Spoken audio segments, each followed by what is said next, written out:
একটা কথা বলি, আল্লাহ নবী কোরআনের বাণী পৌঁছাতে গিয়ে মক্কা জমিনে অনেক কষ্ট ভোগ করেছে। মক্কা মানুষের আমার নবী পাকের উপরে অনেক জুলুম অত্যাচার করেছে। এই কোরআনের মেসেজ নবী পাক পৌঁছাতে গিয়েছে। এ যুবকেরা, তরুণেরা, তার মধ্যে তো ঈমান নাই, যার হৃদয়ে লা ইলাহা আহাদুকুম আত্তাকুনা হাব্বা ইলাইহি মিন ওয়ালিদিহি ওয়া ওয়ালাদিহি ওয়ান নাসি আজমাইন, ততক্ষণ পর্যন্ত তোমরা ঈমানদার দাবি করতে পারবে না যতক্ষণ পর্যন্ত তোমাদের ধন দৌলত, জমি জায়গা, ঘর বাড়ি, টাকা পয়সা, বাপ মা, ছেলে পুলে, এমনকি নিজের জানের থেকেও আল্লাহ নবীকে বেশি না মহব্বত করবে, ততক্ষণ পর্যন্ত তোমরা ঈমানদার দাবি করতে পারবে না। যদি নবীর প্রেম হৃদয়ে থাকে, যে কোরআনের বাণী পৌঁছাতে গিয়ে আল্লাহ নবী কত কষ্ট পেয়েছে, ওই কোরআনের বিরুদ্ধে আমার বাংলার বিজেপির এক ফোরপাস নেতা এই এমন করে রয়েছেন নদিয়াতে, যে কিনা ফোরপাস নেতা, সে বলছে কোরআনের সূরা তাওবার 5 নম্বর আয়াত নাকি হিংসা ছড়াচ্ছে। শুনেছেন না শুনেন না? জোরে বলেন। একই সংবিধান বিরোধী বলেন, একই সাম্প্রদায়িক উস্কানি কথা বলেন, এর বিরুদ্ধে হাজার হাজার কেস হয়েছে, একে অ্যারেস্ট করেছে মমতা। না, ওটা আমার ভাই হয়, তাহলে ভোট নিবি আমার, আর আমার কোরআনের মিথ্যা কথা বলবে, সাম্প্রদায়িক কথা বলবে, তাকে অ্যারেস্ট করবি না। আর কোথায় মালদায় কে একটা আন্দোলন করবে, তাকে ধরে বলবি মেন মাকড়া ধরে ফেলেছে। শুনছেন না শুনছেন? এত বড় কথা বললো, কোরআনে নাকি সূরা তাওবার 5 নম্বর আয়াত নাকি হিংসা ছড়াচ্ছে। কোরআন হিংসা মিটাতে এসছে না ছড়াতে এসছে? জোরে বলুন। আরেকটা বাদশার নাম বলি, হতভাগা আকবর। নাম শুনেছেন?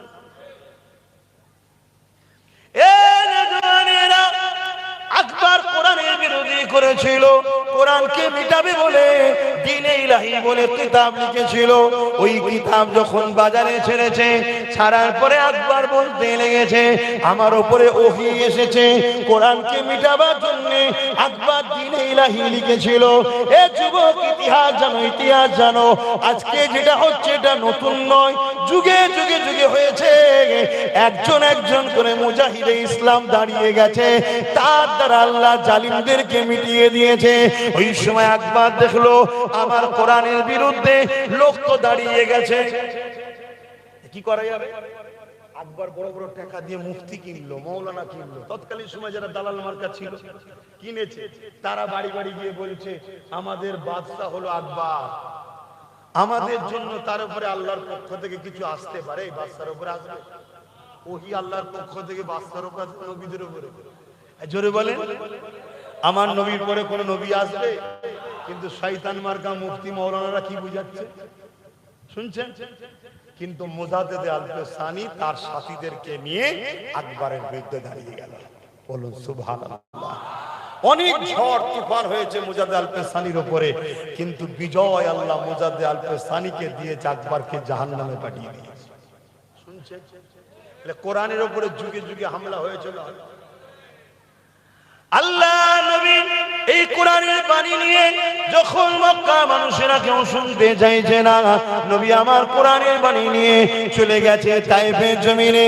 মক্কা সন্ত্রাসীরা তায়েফের মানুষদেরকে আগে থেকে জানিয়ে দিয়েছে মুহাম্মদ রাসূলুল্লাহ যে বাণী নিয়ে আসছে, ওই বাণীটা হলো সত্য বাণী, কিন্তু এই বাণীর মধ্যে ইনসাফ আছে, ওই বাণীর মধ্যে ইনসানিয়াত আছে, এই বাণীর মধ্যে মানব বন্ধন আছে, ওই বাণীর মধ্যে প্রেম আছে, ওই বাণীর মধ্যে ঐক্য আছে। কিন্তু আমরা যে মানুষকে জুলুম করে ক্ষমতা দখল করে রেখেছি, যদি মুহাম্মদ রাসূলুল্লাহ এই বাণী মানুষ শুনে নেয়, দলে দলে মুহাম্মদ রাসূলুল্লাহ দিকে লোক চলে যাবে। তাই তায়েফের মানুষেরা তোমরা মুহাম্মদ রাসূলুল্লাহকে তায়েফের জমিনে ঢুকতে দেবে না। এ যুবকেরা, তরুণেরা, তোমার আমার দিলে যদি নবীর প্রেম থাকে, মন দিয়ে শোনো, এই কোরআনের বাণী পৌঁছাতে গিয়ে তায়েফের মানুষেরা আল্লাহ নবীর উপরে পাথর মারলে, আল্লাহ নবীকে আঘাত দিলে, যেখানে যেখানে পাথর লাগলো নবী পাকের শরীর মুবারক থেকে রক্ত ঝরে পড়তে লাগলো। এ না জওয়ান তরুণেরা বাপেরা, ওই রক্ত তাইফের জমিনে পড়তে লেগেছে। ওই রক্ত গড়িয়ে গড়িয়ে রাসূলুল্লাহ জুতা মোবারকে গড়িয়ে যায়। এই অবস্থাতে নবী পাক এমন করে তাইফের জমিনে অজ্ঞান হয়ে গেল। এই নওজওয়ানেরা অনেক তরুণ কথা, অনেক বড় কথা। আমি জানতে চাইছি যে কোরআনের জন্য আমার রাসূলুল্লাহ তাইফের জমিনে রক্তাক্ত হলো, আজকে দিনে যদি ওই কোরআনের সূরা তওবার 5 নম্বর আয়াতে কেউ যদি বলে হিংসা ছড়াচ্ছে, তারও বিরুদ্ধে আমাদেরকে লড়াই করতে হবে যেমন, আর ওই কোরআনকে কেউ যদি বলে মিটে যাবে, তার বিরুদ্ধে লড়াই করতে হবে না, হবে না? তবেই তো ঈমান। আচ্ছা বলুন তো দেখি, কোন ছেলে যদি তার বাপকে বলে আব্বা আমি তোমায় ভালোবাসি, স্বাভাবিক, কিন্তু বাপকে যখন পাড়ার 2-3 জন গালিগালাজ করছে, ছেলে প্রতিবাদ করছে না, এটা কি ভালোবাসা? একটু বলবেন তো আব্বা, এটা ভালোবাসা? আরে হাজারো বাপ কুরবান হয়ে যাক আমার কোরআনের কাছে, হাজারো মা কুরবান হয়ে যাক আমার কোরআনের কাছে, তুমি বলছো আমি আল্লাহকে ভালোবাসি, আর আল্লাহর কথা শেষ হয়ে যাবে যখন কোন কেউ বলে, তখন তুমি তার পক্ষে থাকতে পারবে? জোরে বলো। শোনো মঙ্গে, ঈমান আছে না নাই বুঝবেন কি করে? বেশি দিন নয় মাদ্রাসা, কতটা দূর? 1 মিনিট, বেশি দিন নয়। মুসলিম শরীফের হাদিস, আল্লাহ নবী জানাচ্ছেন ঈমান আছে না নাই বুঝবেন কি করে? আপনার তো বুঝা দরকার, আপনার তো বুঝা দরকার, যে যার ভাবা দরকার তোমার ঈমানটা আছে না নাই, ভাবা দরকার আছে না নাই। এবার আপনার ঈমান আছে না নাই বুঝবেন কি করে? দাড়িটা কি ঈমান? টুপিটা কি ঈমান? নামাজটা কি ঈমান? রোজাটা কি ঈমান? হজটা কি ঈমান? ধরে বলুন। ঈমান তো আলাদা জিনিস, যেটা নবীর প্রেম ও আদব। তা আপনার মধ্যে নবীর প্রেম ও আদব আছে না নাই, মানে ঈমান আছে না নাই, আপনি বুঝবেন কি করে? এর নমুনা রাসূলুল্লাহ বললেন, আমার উম্মতের মধ্যে 3টে নমুনার মধ্যে যে কোনো একটা নমুনা যার মধ্যে পাওয়া যাবে তার মধ্যে ঈমান আছে। কটা নমুনা? 3টে। 3টের মধ্যে যে কোনো একটা। শুনছেন আব্বা জানেন? ভালো আছে, বসেন বসেন। 3টে নমুনা বলবো না থাকবে? এই যুবক শুনবেন, প্যান্ট শার্ট পরা, দাড়ি চাচা, গান শোনা, ফাংশনে যাওয়া, সিনেমা দেখা, পার্কে যাওয়া, কেউ কাফের বলতে পারবে? গুনাহগার। কালকে তওবা করবে, নামাজি হবে, হাজি হবে, আল্লাহ আল্লাহ করতে করতে কবরে যাবে। দয়াময় আল্লাহ বলেছে তওবাকারীকে আমি মাফ করে দিই, আল্লাহ চাইলে জান্নাতে যাবে। জোরে বলুন সুবহানাল্লাহ। আর ঈমান নেই, মসজিদে তাহাজ্জুদ করছে, ঈমান নেই, প্রত্যেক বছর হজ করতে যাচ্ছে, ঈমান নেই, দাড়ি রেখে মাথায় টুপিতে বড় জুব্বা লাগিয়ে ঘুরছে। এই কিছু কাজে লাগবে? জাহান্নামে ঢুকবে আর বেরোবে না। শুনছ মরজ, আমার বাপ ঠোঁট আল্লাহ সেলাই করে পাঠাইনি, কেটে বাড়িয়েছে। এখানে বুঝে লিয়া দরকার যে আল্লাহ বলে দিয়েছে তোর ঠোঁট কাটা এই জন্য পাঠিয়েছি, হক কথা ফক করে বলবি, কোন রকম ঘাবড়াবি না।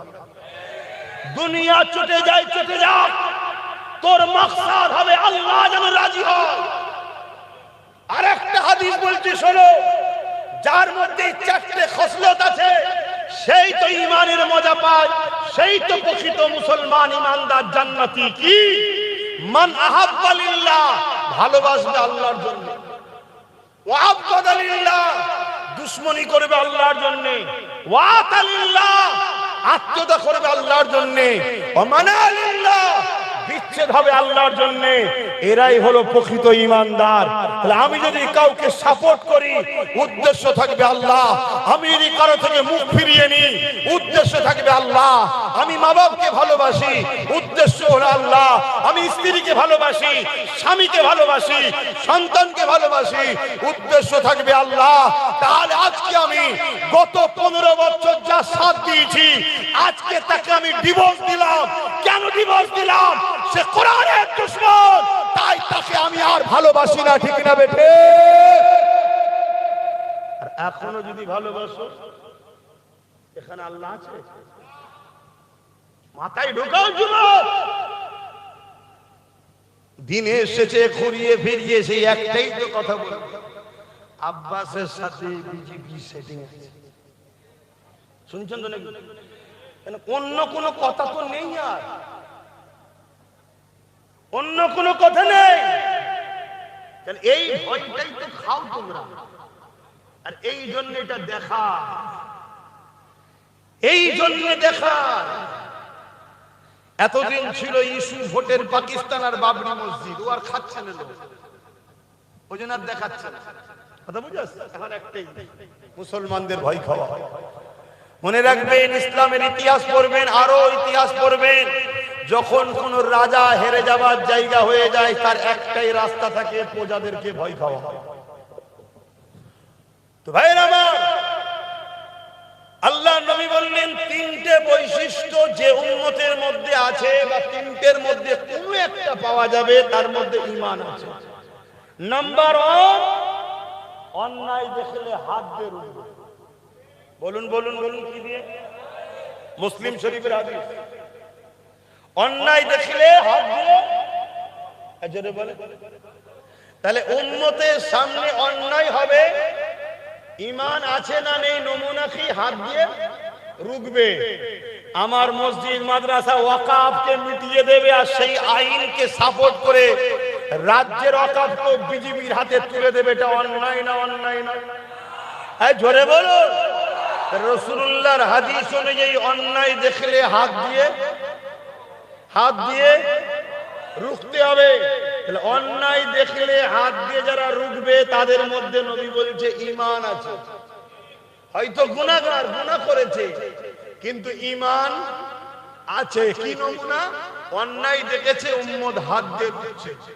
হাত দিয়ে রুখবেন না? রুখবেন না? রুকার ক্ষমতা আছে না নাই? কার কার ক্ষমতা আছে হাত দিয়ে রুখার? একটু হাত তুলে সাক্ষী দেন, লম্বা করে হাত তোলেন।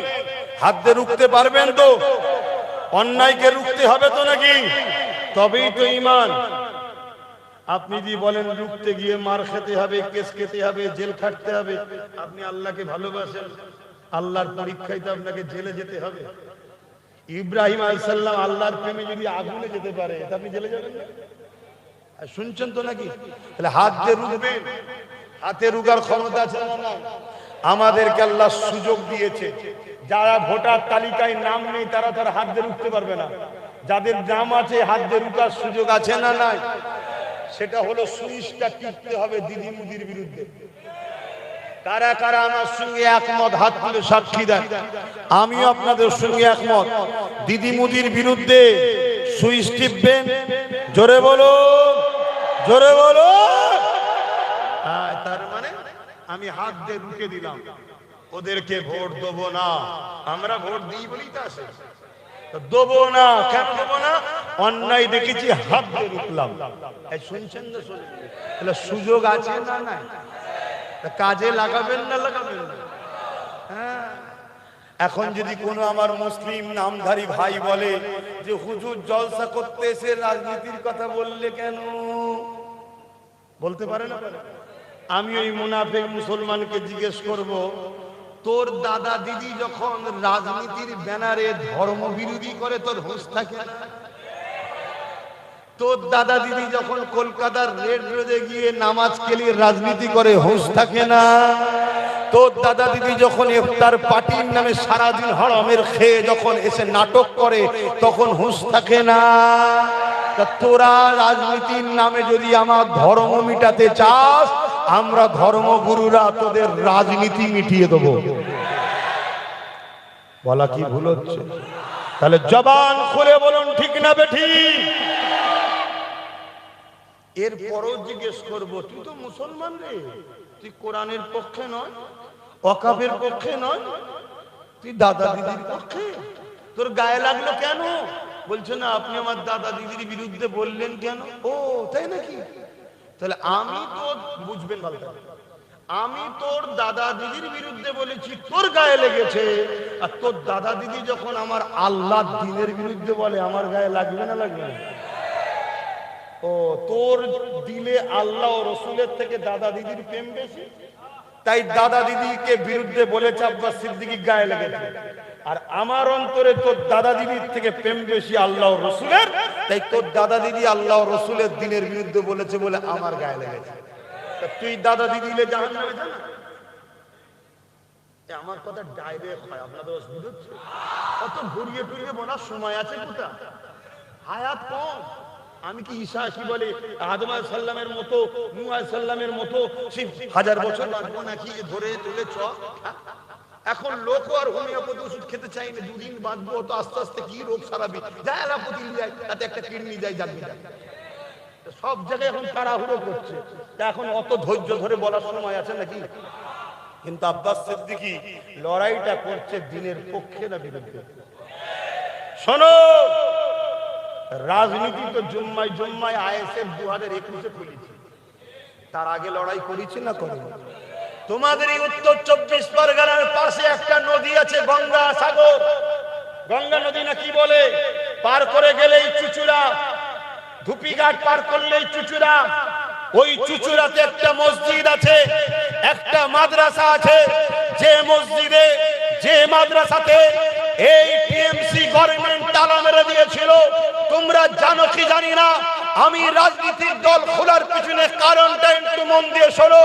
ওই চুচুড়ার মসজিদ মাদ্রাসায় রাজ্য সরকার টিএমসি গভর্নমেন্ট তালা মেরে দিয়েছিল। তালা মসজিদকে বন্ধ করেছিল, মাদ্রাসাকে বন্ধ করেছিল। কেন?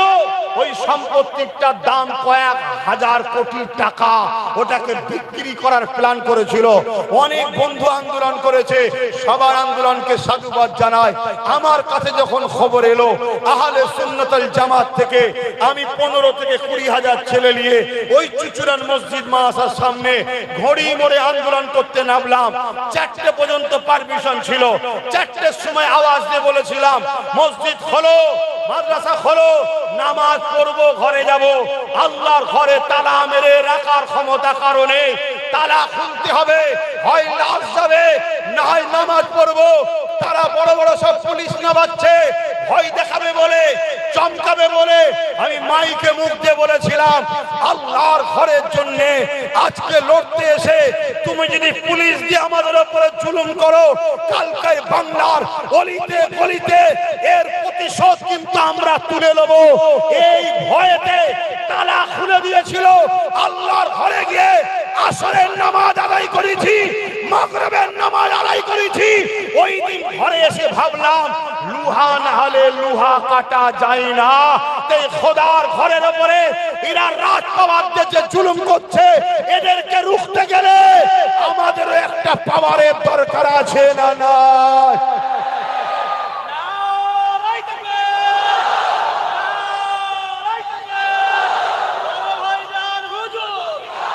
ভাইয়ের আমার, সব তো বুঝলেন। দিনের শেষে দালাল মার্কা মুফতি, মাওলানা, ইমাম, দালাল মার্কা সবাই ভালোকে ভালো বলবে। এসো তো বলবে সবই ঠিক আছে, ভোট কাটাকাটিতে বিজেপি চলে আসবে, ব্যাস ঘাবড়ে যাবেন তো। আচ্ছা বলুন, এই বাংলায় 2011-র আগে বিজেপি ছিল? আমি এই তাপিলে মাসে পড়তাম, এখানে লড়াই আমি নিজে দেখেছি। বাম আর কংগ্রেস লড়াই করতো, বোম মারামারি, মারপিট আমি দেখেছি নিজে। তার আগে বিজেপি নামক বাংলায় কোন দল ছিল? 11ই মমতা আসার পর বিজেপি এলো। সিস্টেমটা কেমন জানেন? যে জমিনে ঘাস থাকবে ওই জমিনে গরু আসবে, তাই তো নাকি আব্বা? যে জমিনে ঘাস থাকবে ওই জমিনে গরু আসবে। কেন? গরু ঘাস খেতে আসে না?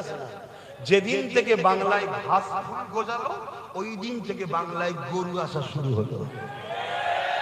খেয়াল করে দেখেন।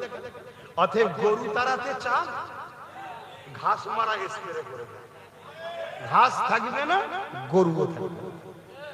কথা মাথায় বুঝছে না? দিনের শেষে সেই একটাই কথা তো বলবেন। তাহলে মসজিদ মাদ্রাসা খুলেছি যখন, তখন আমার কোন রাজনীতির দল ছিল? আরে ইমানের লড়াইয়ে লড়াই করি। কিন্তু আমার মাথায় ঢুকলো, লুহা না হলে লুহা কাটা যায় না। একটা রাজনৈতিক দলের নেতা অন্যায় করলে আর একটা রাজ পাওয়ার না হলে দমন করানো অসুবিধে হয়। এই পুলিশকে চমকাচ্ছে।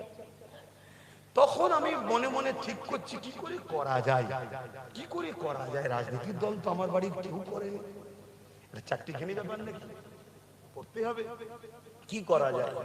আবার এই করেনে বলে অনেক আবার ফতোয়া দিচ্ছে বাপ দাদুরা কেউ করেনি। বাপ দাদুর সময় করার প্রয়োজন ছিল না, এখন প্রয়োজন হয়েছে। তখন ভ্যাকসিন তো কেউ দেয়নি, এখন তো সব ভ্যাকসিন নিয়ে বসে আছে। আর যারা যারা ভ্যাকসিন দিয়েছে জন জন ছেলে হার্ট অ্যাটাক করে মরে যাচ্ছে। তাহলে মোদি আমাদেরকে বাঁচালো না, ভ্যাকসিন মেরে দিল।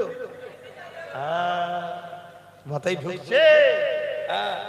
তো ভাইয়ের আমার তখন চিন্তা করলাম কি করা যায়। এই চিন্তা করতে করতে 17ই ডিসেম্বর এলো। কত ডিসেম্বর?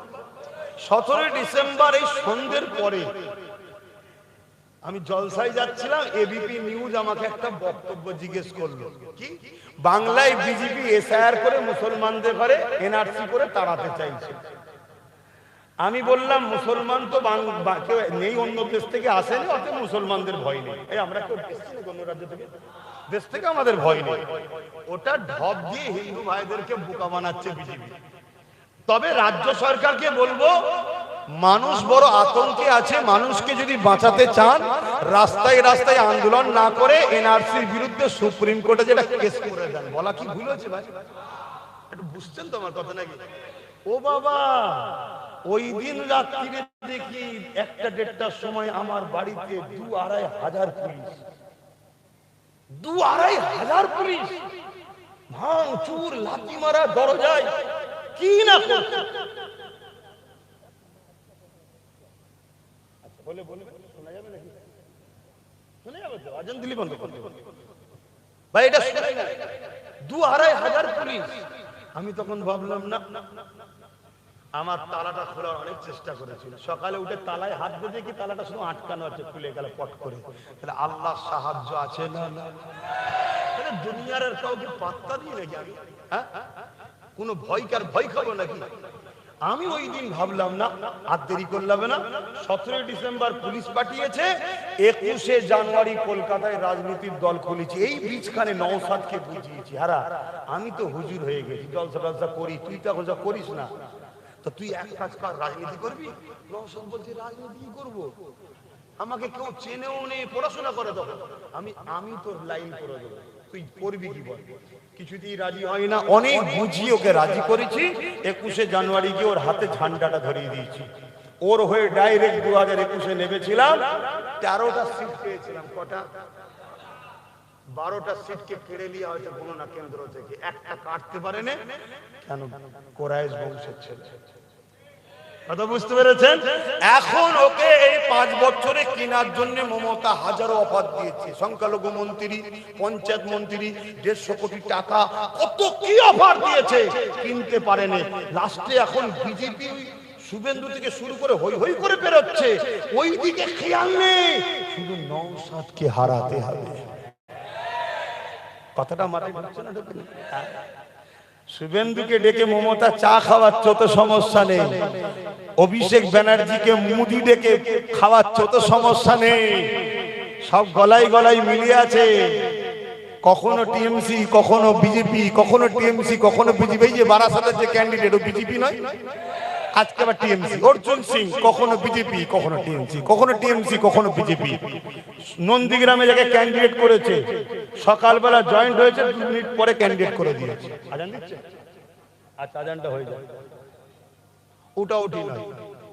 কটাই জামাত? 8:30টায় জামাত, তারা কেন দোয়া করতে হবে?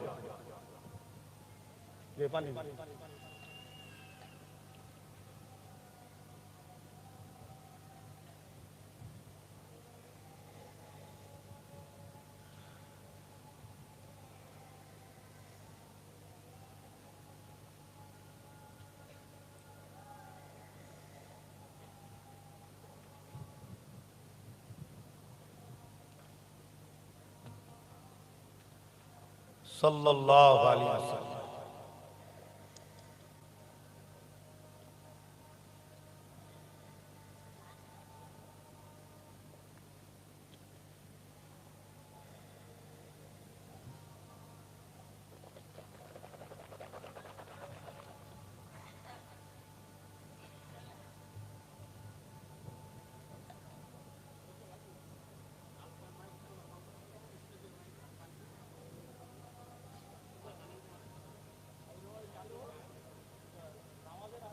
হ্যাঁ হ্যাঁ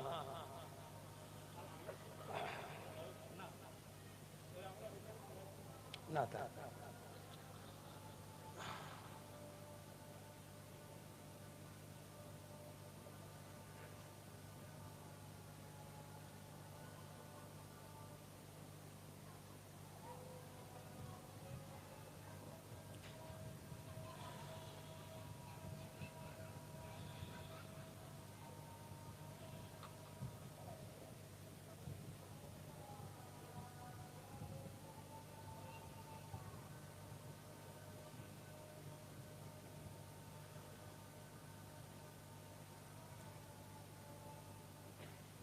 لا حول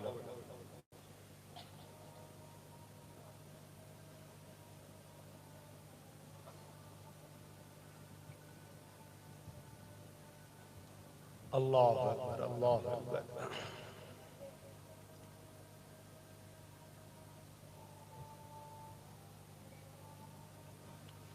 اللهم رب هذه الدعوة التامة الصلاة القائمة محمد وسيلة الفضيلة درجة الرسول مقام محمود الذي يؤثر سنة الصفات إنك لا درود الشريف اللهم صل على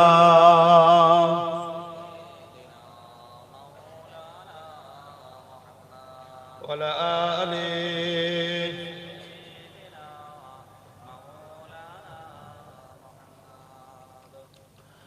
বারে বারে ভাবি একা বসে নিরালাই রে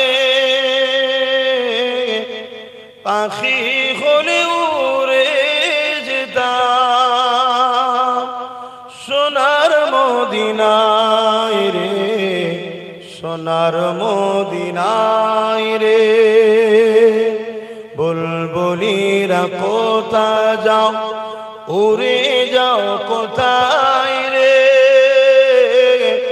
আমার সালাম পৌঁছে দিও নবীজি রোজায় রে নবীজি রোজায় রে বারে বারে ভাবি একা বসে নিরালায় রে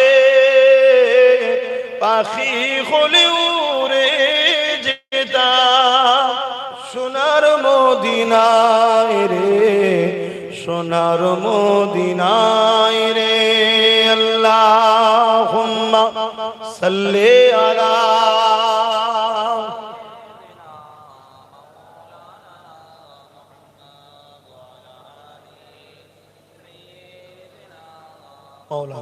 আমার আব্বা জানেরা আজান দিয়েছে নামাজ পড়তে হবে তার আগে সংক্ষেপে বলছি খুব মন দিয়ে শোনেন খুব মন দিয়ে শোনেন একদিনে কত কথা বলবো এজন্য আমার পেজগুলো ফলো করবেন এইসব ফলো রাখবেন এক এক জায়গায় এক একটা রকম বলা হয় একদিনে কটা কথা বলবো বলেন না আজকে পরিস্থিতিটাকে সামনে দেখতে হবে তাহলে রাসূলুল্লাহ বললেন অন্যায় দেখলে হাত দিয়ে রোকো যদি হাত দিয়ে রুখতে না পারে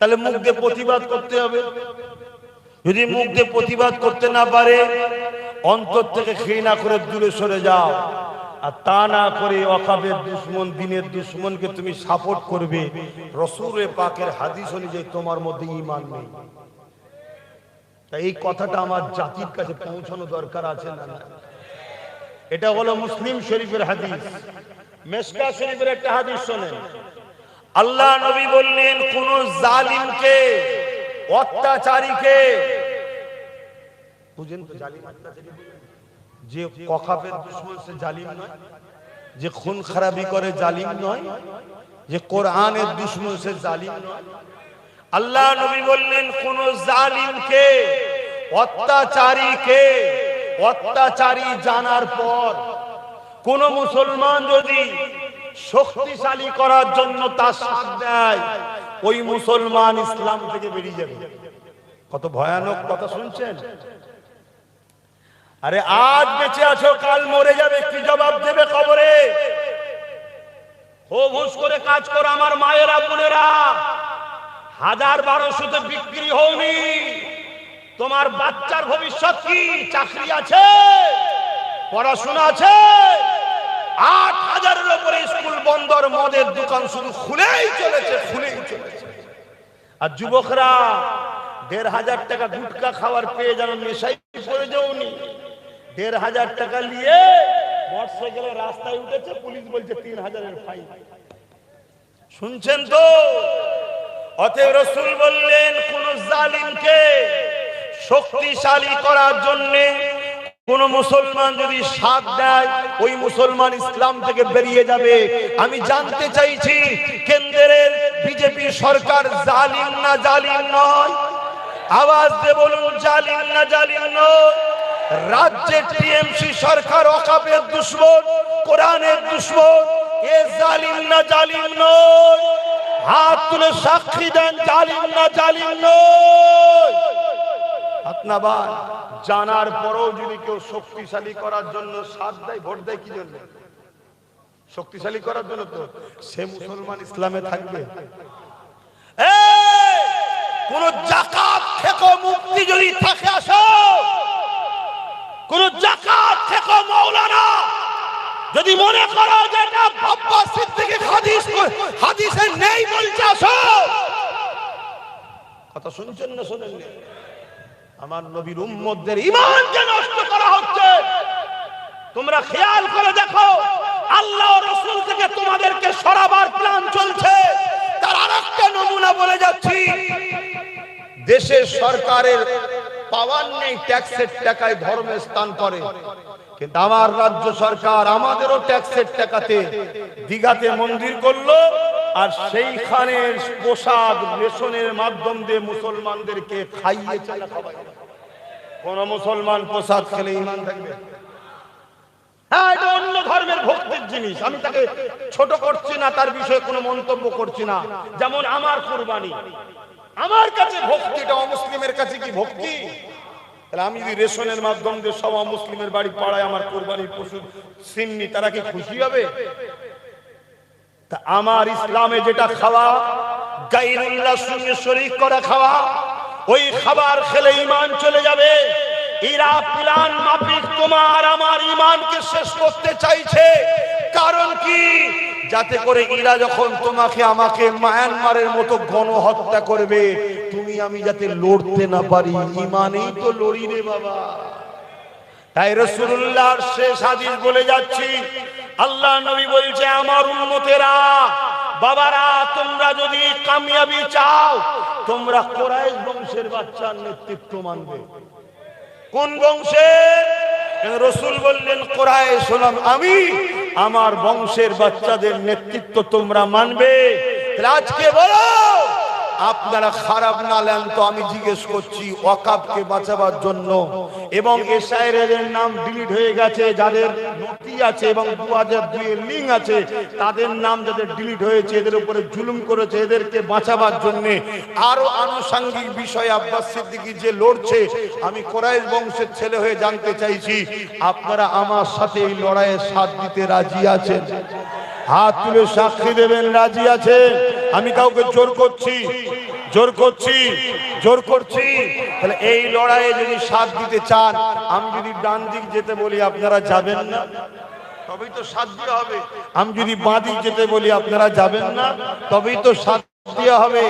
আমি দূরে কাছে সবাইকে মেসেজ দিচ্ছি, ওসিলা হিসাবে লড়াই করার জন্য লাঠি লাগে না লাগে না? ওই লাঠিটা একটা ছিল 2021-এ, 2026-এ যেন অনেক কটা লাঠি পাই আমি। তাই নওশাদ ও তার সাথীদের সাথ আপনাদের দিতে হবে। কারা দেবেন হাত তুলে সাক্ষী দেন। ঠিক বলছেন? লম্বা করে হাত তোলেন। কেউ হাত তুলতে বাকি নেই তো? দেখেলেন কেউ বাকি আছে? যদি বাকি থাকেন ঝগড়া করব না, হাত নামান, শুধু জেনে লবই আমাদের নয়, তাহলে বিপদে তার সাথে আমরা নয়। কথা মাথায় ঢুকলো? মনে রাখবেন। আমার কথা কি কষ্ট পেলেন? আরে আমার ওয়াকফের জন্য যে লড়েছে তার আমি সাথ দেবো না? যে আমার মসজিদ মাদ্রাসার জন্য কেস চালাচ্ছে, আমি তার সাথ দেবো না? হ্যাঁ, রুজি রুটির তো প্রয়োজন আছে, কিন্তু মনে রাখবেন, যে রুজি রুটি সহ লড়াই করছে তার তো সাথ দিতেই হবে। যে জায়গায় আমার ভাই আছে আমি তার সাথে আছি, আপনারা যদি আমার সাথে থাকেন আমার ভাইয়ের সাথ দিতেই হবে। এই কথাটা বলে দিয়া কি অসুবিধা হলো? না হুজুর সব ঠিকই আছে, ডাইরেক্ট রাজনীতি করে ফেললেন। আচ্ছা বলুন তো, ইসলাম কি শুধু ধর্মনীতি আছে আর কিছু নেই? ইসলাম কমপ্লিট না আনকমপ্লিট? ইসলামের ধর্মনীতি ছাড়া অন্য কিছু নেই? জোরে বলবেন। আর যদি বলেন শুধু ধর্মনীতি তাহলে ইসলাম কমপ্লিট নয় তো? ইসলামই তো একমাত্র ধর্ম যেটাই সব কমপ্লিট আছে। জোরে বলুন সুবহানাল্লাহ। ধর্মনীতি, সমাজনীতি, পরিবার নীতি, রাষ্ট্রনীতি, রাজনীতি, এডুকেশন নীতি, মানব বন্ধন নীতি, বিজনেস নীতি, সব নীতি ইসলামে আছে না না? ধর্মনীতি শিখাবে কে? ইসলামের দায়ী যারা আলেমরা, ওয়ারাসাতুল আম্বিয়ারা, তাহলে ইসলামের ঘরের ছেলেকে রাজনীতি শিখাবে কে? বলবেন তো পকেট মার না? তাহলে আমরা শিখাবো না? শিখাবো না? তাহলে সবটাই তো শিখাতে হবে। এই জন্য বললাম কারো কষ্ট হলো আসেন সালামটা দেবো। ইয়া নবী,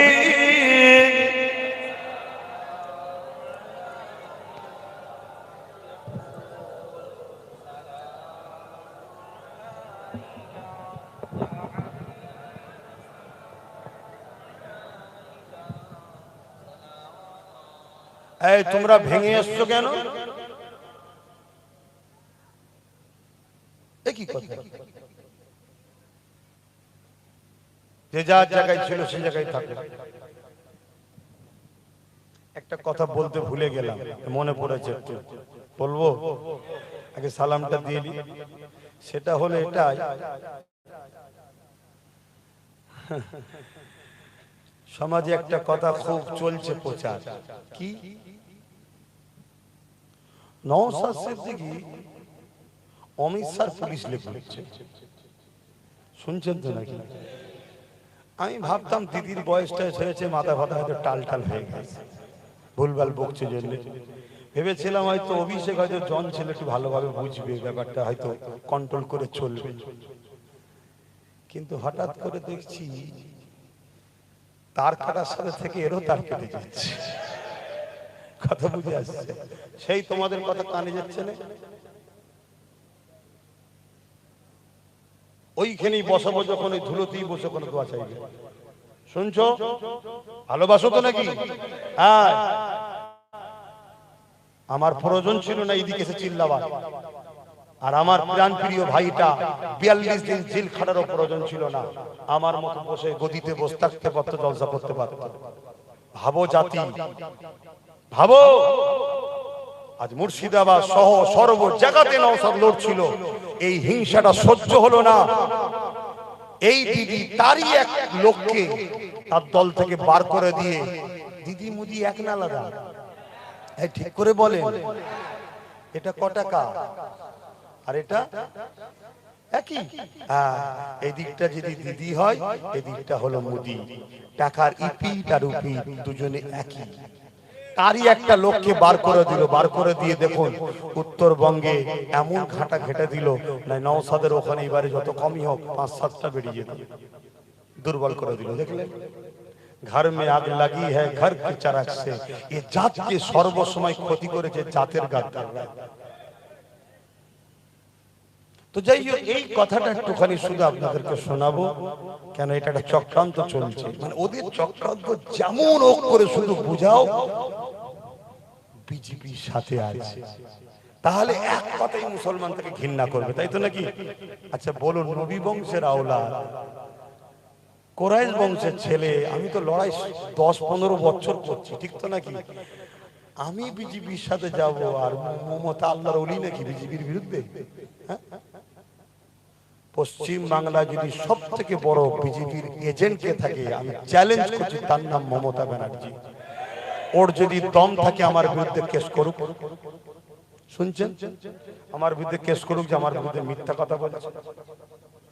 এবং সবচেয়ে বড় বিষয় হচ্ছে বিজেপিকেও যে চালায় তার নাম হচ্ছে আরএসএস। কি? আর পশ্চিম বাংলায় আরএসএস ছিল না, এই আরএসএস কে পশ্চিম বাংলায় শক্তিশালী করেছে এই মমতা ব্যানার্জি। অলরেডি বললো না আরএসএস এর পুরাতন গুণকে শ্রদ্ধা করি, মানে যারা গান্ধী বাবুর মতো লোককে হত্যা করেছে ওরাই বলছে। আবার এক মুফতি সাহেব বললো না গান্ধীকে হত্যা করেছে, শুনছেন তো নাকি? সেই গান্ধীকে হত্যাকারীকে সাপোর্ট করছে, পুরাতন গুণকে শ্রদ্ধা করি বলছে না, বলে না। অতএব এই কথাটা বলে দোয়া করবো। আসুন একটু দাঁড়িয়ে যে উদ্দেশ্যে সালামটা দিয়ে নি। ইয়া নবী সালাম, ইয়া রাসূল,